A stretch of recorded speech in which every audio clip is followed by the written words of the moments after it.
Hi everyone, welcome back to our channel where stories aren't just told, they're felt. If you're someone who believes in empathy, hope, and second chances, you're in the right place. What would you do if on a freezing Chicago night you found a 5-year-old girl alone at a bus stop, whispering that you were the angel her mother promised would come, only to discover that saving her would shatter your life in ways you never saw coming?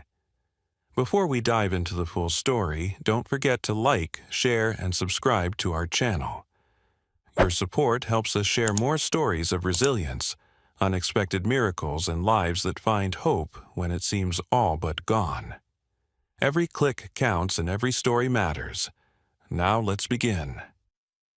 Snow fell in heavy, silent sheets over Chicago, blurring the city's edges into something that felt more like a memory than a place. The streets near Lake Michigan glistened beneath the amber glow of street lamps, and the wind howled with the kind of bite that didn't just sting skin, it gnawed straight through bone. Most people hurried inside that night, retreating to fireplaces and soft lights, locking the winter out like a predator at their door. But Nathan Cole was not most people. He stood at the base of a skyscraper on Wacker Drive, a black coat draped across his shoulders, his polished shoes crunching over salted pavement. The meeting he had just left should have left him triumphant.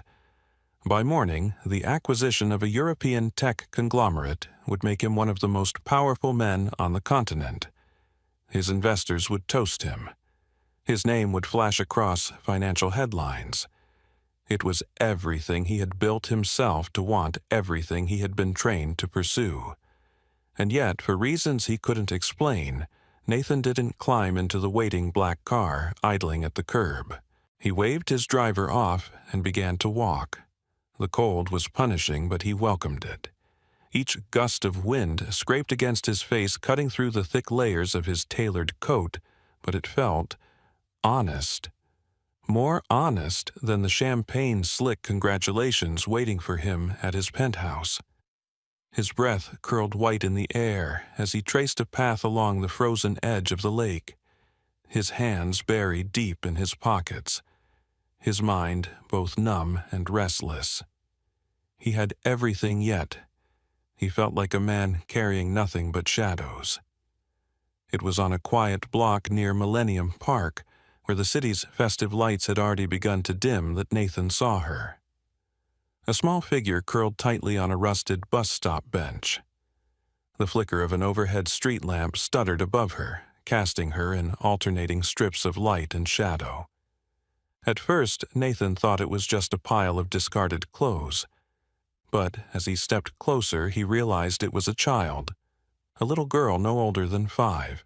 She wore a thin frayed sweater that sagged off her small frame, her knees drawn up to her chest, as though she could make herself disappear into the tattered fabric.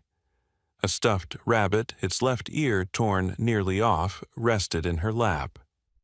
Her sneakers were soaked through the laces, knotted and broken, and each shallow breath she took clouded the icy air like smoke. Nathan stopped. The city seemed to stop with him. There was no traffic here, no sound, but the restless wind and the faint hiss of snow sweeping across the sidewalk. He crouched down a few feet away, his chest tightening against a feeling he hadn't known in years, an ache that wasn't ambition, wasn't anger, wasn't calculable. Her eyes opened. Wide, startlingly clear, and far too calm for a child in her state. She didn't flinch. She didn't even look surprised. She simply blinked up at him, her lips a muted blue from the cold. "Are you the angel Mommy said would come?" she whispered. Nathan's throat constricted. He wasn't sure he'd heard her right over the wind, but the way she looked at him, steady, unafraid, as though she had been expecting him, rooted him to the spot. I'm not an angel," he said, his voice low, unsure why he felt the need to answer so carefully. "It's freezing out here. Where's your mom?" She glanced down at the stuffed rabbit in her lap, stroking its frayed ear. "She went to find dinner, said she'd be back before the snow covers my shoes." Her gaze shifted to her sneakers where flakes had already begun to collect along the worn rubber edges. But you're here now. That's what matters. The simplicity of her words hit him harder than the wind ever could. Nathan swallowed, glancing down the empty street. There was no one in sight. No signs of a parent, no cars, just the hollow whistle of winter threading through the alleyways. He looked back at the girl and saw her hands shaking violently despite how tightly she gripped the stuffed rabbit. Before he could stop himself, Nathan shrugged off his heavy wool coat and draped it over her small frame. The coat engulfed her, hanging to the ground like a blanket, but the moment it settled around her shoulders, she exhaled a soft, almost contented breath. For a moment, the two of them sat there, their breath mingling in the cold as the city's lights glimmered faintly behind them. A sudden, metallic creak broke the stillness. Above them, the old bus stop sign, loosened by the wind, tilted dangerously on its rusted post. Before Nathan could think, the wind gusted hard, and the sign came crashing down, landing with a sharp clang, less than a foot from the bench. The girl gasped, startled as a shard of metal scraped across the pavement. Nathan instinctively threw an arm around her, shielding her from the falling debris. The silence that followed was heavier than before. The girl tilted her head, looking up at him. "See?" she murmured softly, as though nothing had just happened. "You are the angel." Nathan stared at her, at the way she clutched the coat around herself, at the quiet trust in her eyes. And for the first time in years, something in him cracked. Not in fear, not in ambition, but in a way that made him feel alive. He didn't know why, but he knew one thing for certain: he wasn't leaving this bench until her mother came back. What he didn't know was that by the time dawn broke over Chicago, this little girl, this stranger in the snow, would change everything he thought he knew about what it meant to live, to love, and to finally come home. Sarah Bennett had learned long ago that trust was a luxury one she could no longer afford. Trust, in her experience, had a way of crumbling at the exact moment you needed it most, like when her husband walked out with a suitcase and a muttered excuse about finding himself leaving her and their daughter behind in a one-bedroom apartment with rent they couldn't pay. Or when the restaurant at Navy Pier, where she had poured years of sweat and care into every plated dish, closed without warning, its doors chained shut overnight because of a bankruptcy filing no one had seen coming. The world had taught her a lesson. Harsh and unyielding, you survive by relying on yourself and no one else. That night, trudging through the icy gusts that cut down East Randolph Street, Sarah clutched a thin paper bag to her chest, her fingers numb beneath her gloves. Inside were 2 styrofoam containers of soup and half a loaf of bread, the only food she had managed to secure from the shelter's kitchen after waiting in line for over an hour. The wind carried the smell of Lake Michigan, sharp and metallic, and she moved faster, her boots slipping on patches of black ice, her heart pounding with urgency. Emily was waiting. She had been gone longer than she promised. Every minute away gnawed at her the cold, a constant reminder of what could happen if she didn't return quickly enough. When Sarah finally turned onto the block where the bus stop sat, the sight made her stop cold. A man was there, crouched near the bench where Emily usually waited, his black coat now wrapped around her tiny frame. Emily sat up straighter than usual, her small hands buried in the coat sleeves, her wide eyes fixed on the stranger, as though listening to something he was saying. For a second, Sarah's breath caught in her throat. The bag slipped from her hands, the containers tumbling into the snow, steam curling into the bitter air as the soup seeped into the ground. "Emily!" she shouted, her voice sharp with panic breaking through the wind. She rushed forward, scooping her daughter into her arms with a desperation that felt almost feral. Her body formed an immediate shield, her eyes snapping up to the man. "Get away from her." The man, Nathan, stood quickly but didn't step closer. His hands rose, palms open in surrender, his expression calm but unreadable in the dim light. "I'm not here to hurt her," he said evenly. "She was alone. I stayed with her, that's all." Sarah's eyes narrowed. She scanned him, clean-shaven, expensively dressed, even without the coat, his shoes too polished to belong to someone who understood nights like these. He was out of place, every inch of him screaming of a life she no longer believed in, a world that had doors and keys and warmth on demand. People like him didn't belong on streets like this unless they wanted something. And she had met enough of those people to know that kindness often came with a hook buried deep inside. You don't get to wrap yourself around someone's child just because she's cold, she said, her voice low-edged with steel. Nathan's eyes didn't waver. "I didn't touch her," he said softly. "I gave her my coat. I stayed because no one should be alone in weather like this. She told me you were coming back. I was going to wait." Emily stirred in Sarah's arms, her cheek pressed to her mother's shoulder. "Mommy, he's nice," she murmured sleepily. "He kept the wind away, like Coco does in the stories." Sarah glanced down at her daughter. Her skin, though pale, was warmer than before, no longer trembling from the cold. She looked back at Nathan, weighing the scene, the abandoned soup, the heavy coat swallowing her daughter. The man, standing with snow settling in his hair, making no move to reclaim what was clearly worth more than anything Sarah had touched in years. "Who are you?" she asked, her tone still guarded. "Nathan," he said simply. "Just Nathan. I was walking by, that's all." He gestured vaguely toward the lakefront, his hand still raised slightly as if to show he carried no threat. Sarah didn't trust him, not yet. But the way Emily curled into the coat, the way her breathing had steadied, left her with a decision she hated having to make. They could leave Trudge through another 2 miles of frozen streets to the overcrowded shelter where the air reeked of mildew and desperation, where they would sleep on a mat surrounded by strangers who sometimes took more than they were given. Or, Nathan spoke again, his voice low, almost careful. "There's a motel 4 blocks from here, nothing fancy but warm. I can cover the night, anonymously. You don't owe me anything." Sarah let out a dry, bitter laugh, one she didn't feel. "That's what they all say, nothing's ever free."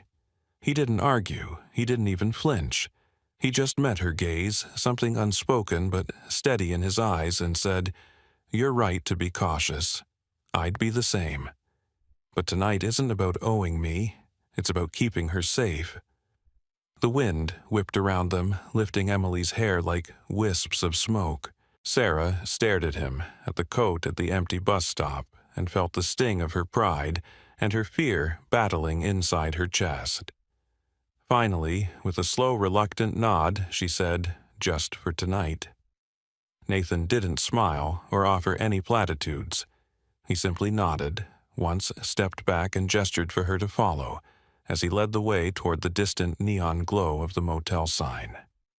Sarah adjusted Emily in her arms, feeling the heat of the coat seep into her frozen skin. As they walked, Emily stirred again, whispering softly, "He's warm, Mommy. Warmer than the wind." Sarah didn't answer. She just held her tighter, her eyes fixed on Nathan's tall figure ahead, her mind turning over questions she couldn't silence. Who exactly was this man, and why, on a night like this, did it feel like he was the only other soul awake in the entire city? Nathan Cole was not a man accustomed to lingering thoughts.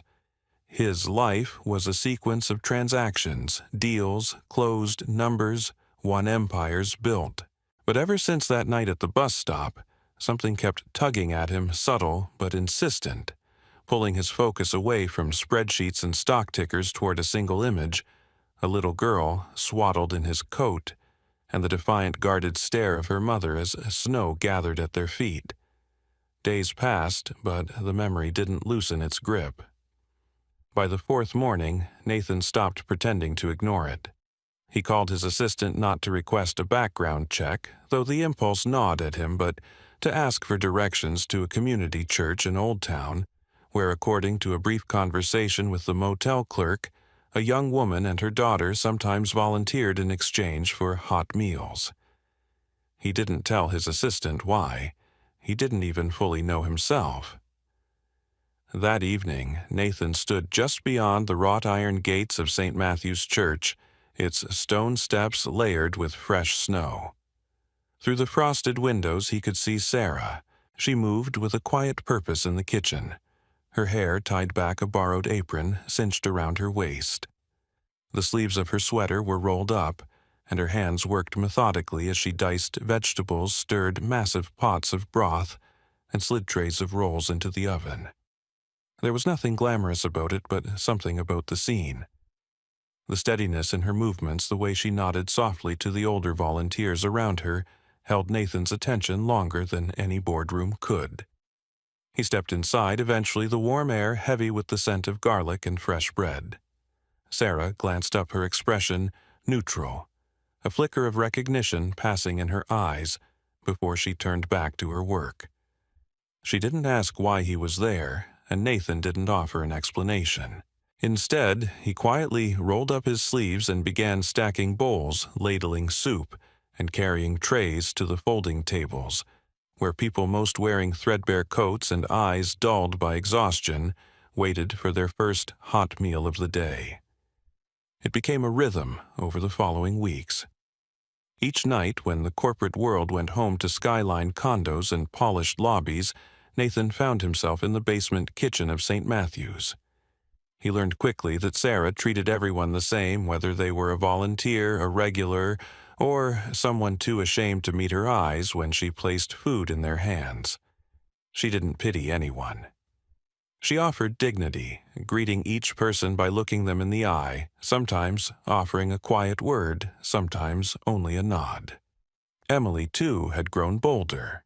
She took to sitting near the kitchen door, crayons scattered across the table, drawing scenes Nathan quickly came to recognize: houses with smoke curling from their chimneys, gardens full of flowers, tables heavy with food. More often than not, Nathan found himself seated beside her, listening to her explain each drawing as if it were a blueprint for the life she dreamed of. "Mommy says houses like these are for people who belong," she said once, her voice small but certain. "I think we'll belong somewhere one day. Maybe with you telling the stories." Nathan had no response for that, not immediately. He only reached for a peppermint from his pocket, a habit Emily had come to expect, and placed it in her palm. "Then we'll make sure the story has a happy ending," he murmured. One night, as the church kitchen emptied and the last of the diners drifted back into the winter streets, Sarah was gathering leftover containers when the distant sound of shouting cut through the calm. It came from the alley 2 blocks away, sharp and panicked. Nathan and Sarah exchanged a glance before moving toward the sound, Sarah clutching the strap of her tote, Nathan already pulling his phone from his coat. They found a boy no older than 14, cornered by 2 older teens in hooded jackets.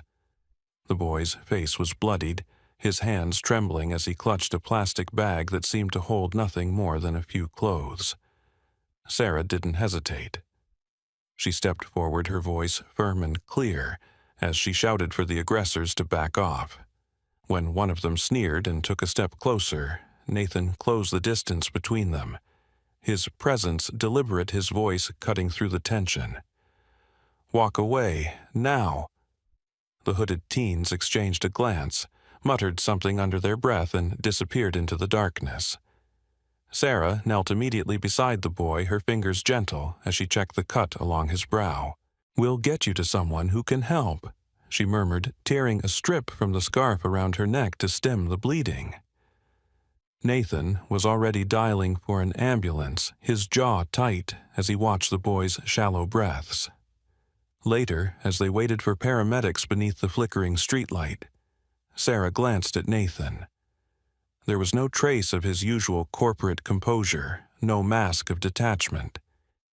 His coat sleeves were dusted with snow, his hands red from the cold, his expression etched with something raw and unguarded. "Why are you really here, Nathan?" she asked quietly. her voice almost lost to the wind. He didn't answer right away. His gaze lingered on the boy, then on Sarah, then on the stretch of empty street beyond them. "Because I don't want to keep walking past people anymore," he said finally. "Not him, not you, not anyone." Sarah studied him for a long moment, the wind tugging at her hair. She didn't smile, didn't soften, but something in her gaze shifted a flicker of acknowledgement, faint but present. When the ambulance finally arrived, Nathan helped lift the boy onto the stretcher, his hand lingering on the cold metal rail for a moment longer than necessary. As the siren faded into the distance, he and Sarah stood there in the snow, Emily's drawings folded in his coat pocket, the city around them both vast and strangely quiet. And for the first time, Nathan felt as if he wasn't simply watching someone else's world. He was stepping into it one small act at a time. Nathan had never been one for gestures, at least not the kind that couldn't be quantified in a quarterly report. But the longer he spent at St. Matthew's, the more nights he found himself walking alongside Sarah through the cold streets of Old Town, the more it became clear that some things could not be measured. Not the way Emily's hand would slip into his as naturally as if it had always belonged there, nor the way Sarah's eyes softened when she thought no one was looking, and the steel she carried finally set itself down for a breath. He didn't want to offer them charity. He wanted to give them something that could not be taken away again. That's how the Hearth and Spoon began. On a quiet morning before his board calls and endless investor briefings, Nathan walked the length of Wabash Avenue until he found a boarded-up cafe, the kind of place that might have once been filled with the smell of fresh pastries and the sound of late-morning laughter. It was forgotten now, its windows clouded with dust, but he could already see it. Brick walls scrubbed clean tables filled with people who had nowhere else to feel welcome. A kitchen alive with the hum of Sarah's voice and the clatter of pans. It would be a restaurant, yes, but also a training ground, a sanctuary, a place where those who had been pushed to the margins could learn work and belong again. Nathan signed the purchase papers under the name of his company's philanthropic arm. His own name never touched the documents. He wanted Sarah to step into it without feeling the weight of obligation or the sting of pride. He imagined the look on her face when she saw it a chance, not a handout. But truth has a way of rising, no matter how carefully buried. It was a Thursday afternoon when Sarah overheard him. She had come to St. Matthew's early, hoping to prep for the evening meal before the others arrived, when Nathan's voice drifted from the hallway. He was on the phone, his tone low, but unmistakably businesslike. "Yes, finalize the transfer today," he was saying. "The Hearth and Spoon should be ready for renovations next week.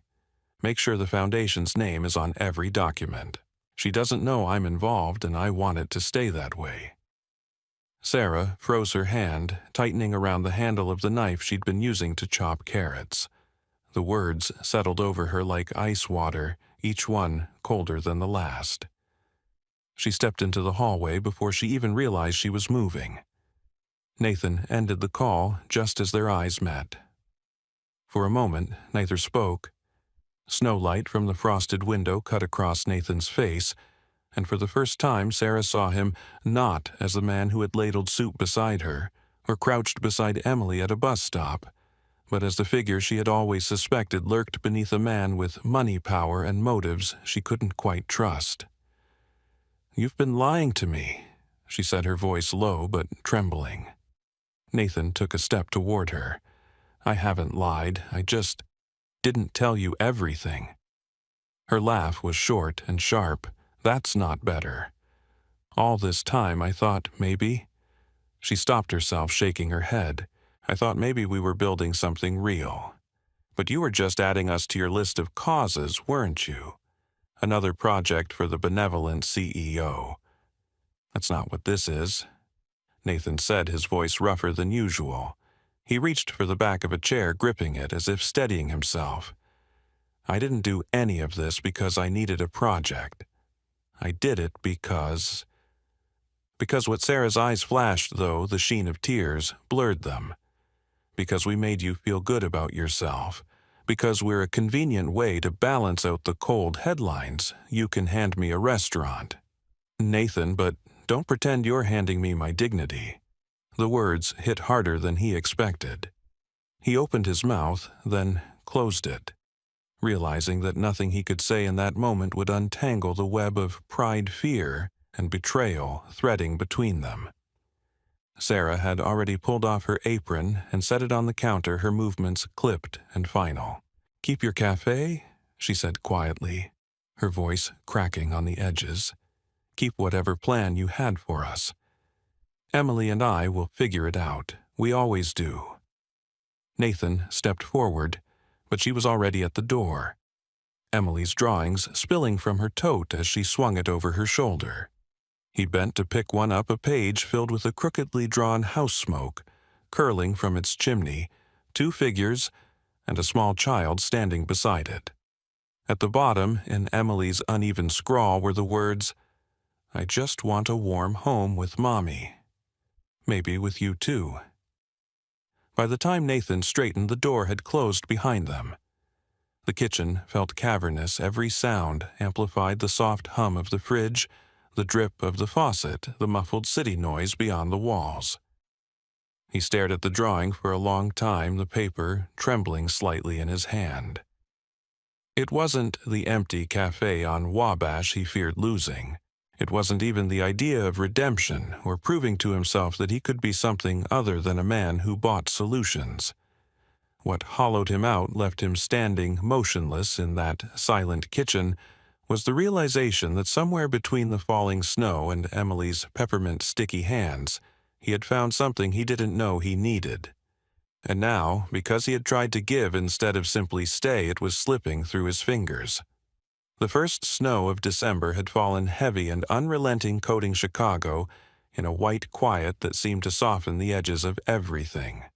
For most, the city felt hushed, almost serene. For Nathan, it felt hollow. 3 days had passed since Sarah walked out of St. Matthew's, Emily clutching her hand, her tote spilling crayons and dreams in their wake. He had gone through the motions of his life like a ghost, bored, meetings, phone calls, staring at the skyline from his penthouse window. None of it filled the space they had left behind. The deals felt like noise. The city felt foreign. Each morning, he found himself wandering the route he had first walked with them, the stretch near Millennium Park, the alley by St. Matthew's, the neon buzz of the cheap motel 4 blocks from the bus stop. He didn't find them. He didn't call. For the first time in years, Nathan Cole, a man who prided himself on control, could do nothing but wait and wonder if he had ruined the only thing in his life that felt real. On the 4th night, with the wind biting through his coat, Nathan found himself back at St. Matthew's. He didn't ask anyone where Sarah was. He didn't step into the kitchen or speak to the volunteers who whispered when they saw him. He simply walked to the far corner of the room and sat on the old wooden stool by the counter where Sarah used to prep trays while Emily colored beside her. He folded his hands on the counter, stared at the faint scratches in the wood, and waited. The kitchen smelled of ginger and broth, warm and alive despite the ache in his chest. He didn't know how long he sat there before the door to the back swung open. Sarah stepped into the room, her hair loose around her face, a steaming bowl of soup in her hands. She said nothing as she set the bowl down in front of him. Not a greeting, not a question, just the quiet weight of the gesture. "It's cold out," she murmured finally. "I added extra ginger. Eat." Nathan looked at the bowl, then at her, his voice low but certain. "I don't know when it started," he said. "Maybe the night I saw you give your last bowl of soup to a man who couldn't even look at you. Or maybe it was the night Emily told me she drew a house with smoke because she thought that's what home was supposed to feel like. But somewhere along the way I stopped coming here to help. I came because I needed you. Both of you." Sarah's eyes flickered, but she didn't interrupt. I don't know how to want things I can't control. Nathan continued. I don't know how to ask for something without feeling like I need to earn it, but I know this nothing else I have. Nothing else I build feels like it matters unless it leads back here. To you. To Emily. Sarah looked away for a moment, her breath catching almost imperceptibly, then back at him. Her voice when it came was softer than he had heard it before. Then, don't leave again. I never needed someone to rescue me, Nathan. I needed someone who would stay even when it's hard, especially then. Nathan stood slow and deliberate until he was close enough that his hand rested lightly on the edge of the counter between them. I'm not staying out of guilt, he said quietly, and not because I think you need saving. I'm staying because you're what I didn't know I was missing. Sarah's hand moved over his, tentative but certain. Their fingers laced together, and the silence that followed wasn't heavy. It was grounding like the snow settling softly outside. From the doorway, a familiar giggle broke the moment. Emily peeked in her mittened hands, gripping the frame, her eyes wide with delight. I told you he'd come back, Mommy, she whispered, her smile spreading until it reached her eyes. That winter, Chicago felt different. 1 year later, the Hearth and Spoon opened its doors, not as a monument to charity, but as a living, breathing space where second chances were baked into the very walls. The once boarded cafe now bustled with life, a dining area where anyone could sit without judgment. A kitchen where Sarah trained men and women, rebuilding their lives, a small classroom in the back where Emily sometimes practiced her letters with volunteers between handfuls of peppermints. On opening day, the place overflowed. Former shelter residents, local families, donors, and volunteers filled every seat.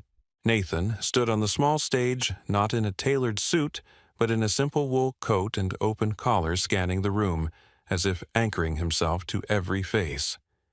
Just as he reached for the microphone, a blur of motion zipped past the curtain.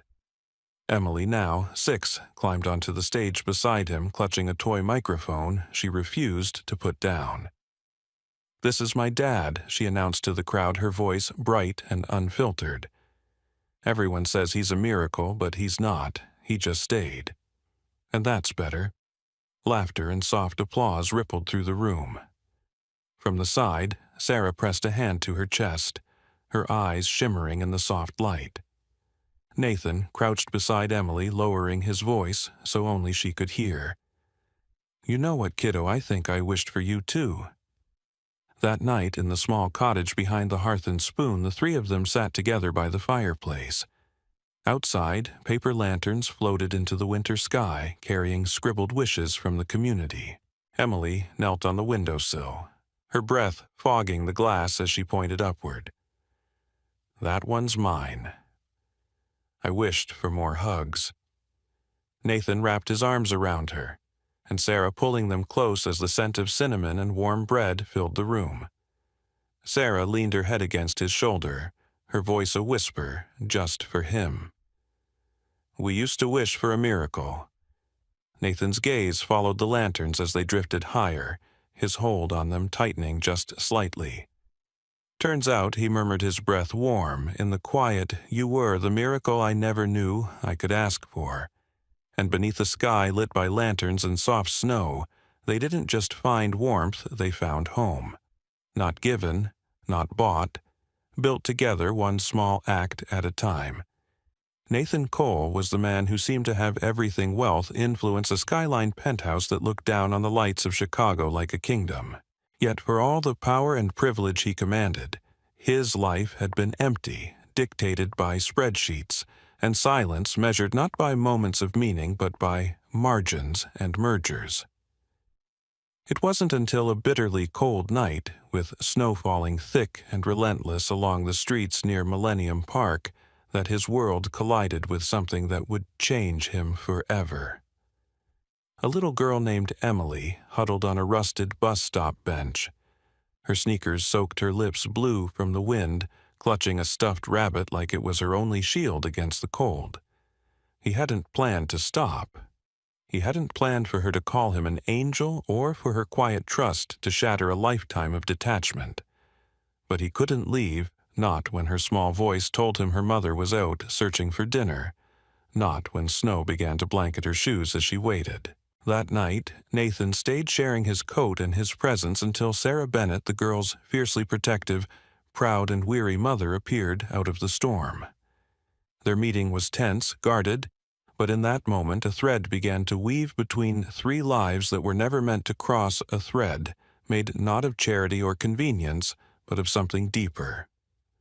Over the weeks that followed, Nathan found himself stepping out of the sterile world he'd built and into the warmth of something real. He joined Sarah at St. Matthew's serving meals to those who had nowhere else to go, walking with her through streets he'd never dared to tread, learning from her quiet resilience. Emily, ever the spark, began drawing pictures of chimneys and warm kitchens, little blueprints of the home she dreamed of. Through small acts, Peppermints shared bowls of soup passed with care, even standing beside Sarah to defend a frightened boy from danger. Nathan began to understand that connection wasn't built through grand gestures or transactions, but through staying when it would be easier to walk away. Yet, even as he tried to give Sarah and Emily a future, his instinct to fix things the only way he knew, by building, buying, orchestrating, nearly tore everything apart. When Sarah discovered that the cafe he had secretly purchased and planned to transform into the Hearth and Spoon was his doing, her pride and pain flared. To her, it wasn't a gift. It was another reminder that her life had become a cause her dignity threatened by the very person she had begun to trust. She left, and Nathan, stripped of the illusion of control, came to see the truth he had been avoiding. He didn't want to rescue Sarah and Emily. He needed them, not as an answer to his loneliness, not as redemption for his wealth, but as the family and meaning his life had been missing. In the end, it wasn't the cafe, the money, or the gestures that mended what had broken. It was the simple act of staying. Nathan returned to St. Matthew's not with explanations or offerings, but with quiet certainty. He told Sarah the one thing she needed to hear, that he would remain, not as a savior, not out of guilt, but because she and Emily were the home he hadn't known he was searching for. And from there, something extraordinary was built, not given. Together they opened the Hearth and Spoon, a space where warmth and second chances were baked into every loaf of bread, where Sarah could lead with the skill and grace she had fought to keep, and where Emily, with her giggles and peppermints, became the ambassador of a place that finally felt like home. The lesson in Nathan, Sarah, and Emily's story is one: many of us need to be reminded of true connection and love are not about rescuing someone or solving their struggles with easy fixes. They are about standing beside others, even when it's uncomfortable, even when it's hard, and building something together instead of handing it down. In a world where loneliness runs deep despite our constant connection, their story reminds us that what most of us crave is not a miracle, but presence, someone willing to stay to see us and to believe in the value we already carry. And maybe for each of us there's an opportunity to be that kind of presence. Maybe it's checking in on someone who feels invisible. Maybe it's choosing to listen instead of trying to fix. Or maybe, like Nathan, it's realizing that the life we've built isn't truly complete until it's shared with people who bring us back to who we're meant to be. If this story stirred something in you, if it reminded you of the power of quiet acts of love and the kind of hope we can all help create, we'd love for you to join us. Subscribe to our channel so we can continue bringing you stories like this, stories of healing, of second chances, and of the unexpected ways we find our way home. Together, let's keep these moments alive, one story at a time.